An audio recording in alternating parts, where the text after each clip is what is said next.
যেটা শুধু আমার নিজের খরচে, আমি কারো কাছ থেকে কোনো টাকা নেব না। সুবহানাল্লাহ। বাদশাহ হারুন রশিদ তার গ্রামের মধ্যে ঘোষণা করে দিয়েছে, হে আমার গ্রামবাসী, আমি বাদশাহ হারুন রশিদ একটা মসজিদ বানাবো সম্পূর্ণ আমার খরচে, আমার টাকায়। কেউ তোমরা একটা টাকা দান করতে পারবে না। আল্লাহর কি কাম! বাদশাহ হারুন রশিদ মসজিদ বানানো শুরু করে দিলেন। মসজিদ যখন সম্পূর্ণ হয়ে গেল, কিতাবের মধ্যে আছে বাদশাহ হারুন রশিদ একদিন রাত্রিবেলায় ঘুমাইয়া গেছে। রাত্রিবেলায় স্বপ্ন দেখে দুইজন ফেরেশতা আমার দুইটা ডানা ধরে আল্লাহর জান্নাতের দিকে নিয়ে যাইতেছে। আমি যাইতে যাইতে যাইতে কি জান্নাতের মধ্যে বিশাল একটা সুন্দর বিল্ডিং দেখা যায়। ওই বিল্ডিং এর গেটের সামনে লেখা আছে গো বাদশাহ হারুন রশিদ। সুবহানাল্লাহ।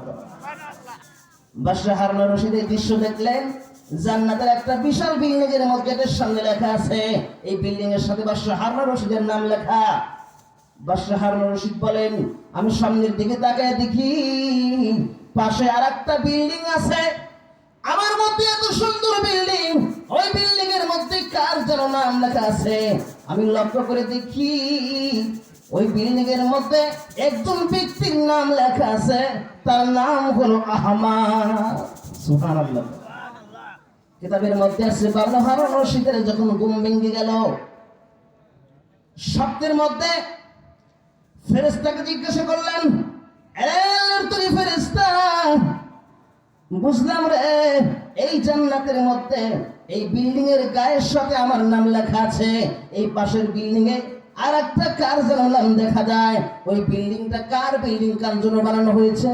ফেরেশতা ডাক দিয়ে বলেন, আরে বাদশাহ হারুন রশিদ, আল্লাহ ওই বিল্ডিংটার মধ্যে যার নামটা লিখে দিয়েছেন তার নাম হলো আহমদ, আর ওই ব্যক্তিটা হলো দুনিয়ার ভিতরে একটা মসজিদ তৈরি করনেওয়ালা ব্যক্তি। বাদশাহ হারুন রশিদ জিজ্ঞাসা করলেন, ফেরেশতারা রে, আল্লাহ আমার জন্য জান্নাতের মধ্যে একটা বিল্ডিং বানিয়ে দিয়েছে। এই বিল্ডিং এর সাথে লেখা আছে আমার নাম, কিন্তু আর একটা বিল্ডিং এর সাথে লেখা আছে আহমদ। এই ব্যক্তিটা কোন জামানার ব্যক্তি, কোন ব্যক্তি কোথায় থাকে?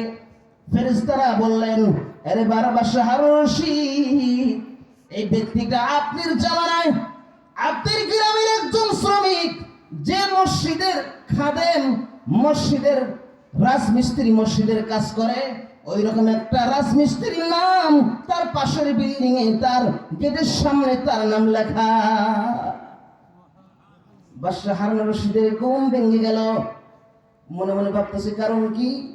মসজিদ বানাইলাম আমি, আমার নাম মসজিদের বানের কারণে জান্নাতের গেটের সামনে লেখা আছে একটা শ্রমিকের রাজমিস্ত্রির নাম আর একটা বিল্ডিং এর মধ্যে লেখা। কারণ কি? মসজিদ তো আমি নিজে বানাইছি, রাজমিস্ত্রির নাম কেন বিল্ডিং এর মধ্যে? সুবহানাল্লাহ। কোন বাদশাহ হারুন রশিদ আশ্চর্য হয়ে গেল, কারণ কি রে? মসজিদ বানাইলাম আমি, আল্লাহ আমার জন্য জান্নাত বানাইছেন, আমার নাম লিখছেন, আমার বিল্ডিং এর পরের বিল্ডিং আমার অন্য কার নাম, সে তো মসজিদ বানাই নাই, কই? বাদশাহ হারুন রশিদ তার মসজিদ যে শ্রমিকরা বানিয়েছিল সব রাজমিস্ত্রিকে একদিন তার বাড়ির মধ্যে দাওয়াত দিয়ে সবাইকে খানা খাওয়ানোর পরে একদিন জিজ্ঞাসা করলো, ও আমার মসজিদ বানানোওয়ালা রাজমিস্ত্রিরা, একটা কথা তোমরা আমার কাছে বলে যাও, তোমাদের এখানের মধ্যে আহমদ নামে কেউ আছো নাকি? ওখান থেকে একজন কালো এক ব্যক্তি ডাক দিয়ে বলে, রে বাদশাহ হারুন রশিদ, আমার নাম হলো আহমদ। বাদশাহ হারুন রশিদ তাকে ডাক দিয়ে একটা পার্সোনাল রুমে নিয়ে গেলেন। নিয়ে যাওয়ার পরে বলতেছে, আহমদ রে, সত্যি করে বলো রে, দুনিয়ার ভিতরে তুমি কোন মসজিদ বানাইছো নাকি? কোন মসজিদে দান করছো নাকি? ওই কালো সাহাবীটা, ওই কালো ব্যক্তির ডাক দিয়ে বলেন, রে বাদশাহ হারুন রশিদ, আপনি জানেন আমি গরিব মানুষ, আমার টাকা নাই, পয়সা নাই, আমি মানুষের বাড়িতে কাজ করে খাই, মসজিদ বানানোর টাকা তো আমার নাই। বাদশাহ হারুন রশিদ ডাক দিয়ে বলেন, রে আহমদ, মিথ্যা কথা বলিস না রে, আমি রাত্রিবেলায় স্বপ্ন দেখেছি আল্লাহ জান্নাতের মধ্যে আমার জন্য একটা ঘর বানাইছেন মসজিদ বানানোর কারণে। ওই ঘরের পাশে আর একটা ঘর কার জন্য যেন বানাইছেন, ওই ঘরের মধ্যে তোমার নাম লেখা। সুবহানাল্লাহ। এই আহমদ, আমার ঘরের জান্নাতের পাশে তোমার জন্য একটা জান্নাত বানানো হয়েছে, বলো তুমি কি মসজিদ বানাইছো? ওই আহমদ ডাকতে বলে, হুজুর আপনি কিছু বেদবি নিয়েন না, আপনি ঘোষণা করছিলেন যে আপনি একটা মসজিদ বানাবেন, দুনিয়ার কারো টাকা নিয়ে বানাবেন না, কিন্তু আমি দেখলাম যে আমি তো গরিব মানুষ, আল্লাহর মসজিদে একটা টাকা দান করলেও আল্লাহ জান্নাতের মধ্যে তার জন্য বাড়ি বানায়, কেমন করে আমি জান্নাতের মসজিদ আবাদ কমে আনা ব্যক্তি হওয়া যায়? আমি একদিন আমার বাড়ি মাটি খর্ণ করলাম। কি খর্ণ করলাম? মাটি খর্ণ করলাম। মাটি খর্ণ করার পরে দেখি মাটির মধ্যে দুইটা পাথর বের হলো। মসজিদ বানানোর দুইটা পাথর বের হয়েছে। আমি ওই দুইটা পাথর লক্ষ্য করে দেখলাম, আপনার মসজিদ বানানোর জন্য যে পাথরগুলো আছেন ওই রকম পাথরের মতো দেখতে। সুবহানাল্লাহ। আমি রাত্রিবেলায় গোপনে ওই দুইটা পাথর আপনার মসজিদের পাথরের স্তূপের উপর রেখে এসেছিলাম হুজুর।